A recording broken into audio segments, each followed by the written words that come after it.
Alors, on se pose la question, on se pose tous la question de la façon dont l'Iran pourrait répliquer. Ouais. Et apparemment, de ce que je viens de lire, le Parlement iranien approuve la fermeture du détroit d'Ormuz. Ah. Ça veut dire que le conflit se déplace sur le terrain, si c'est confirmé.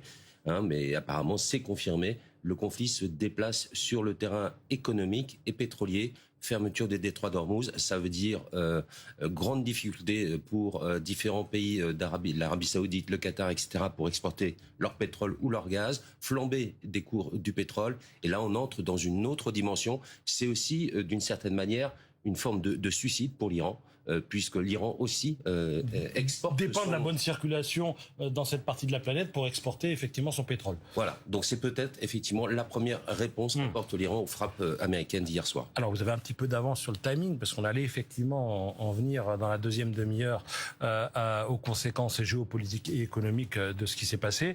On le fera, bien sûr. Restez avec nous, mais je voudrais quand même me tourner vers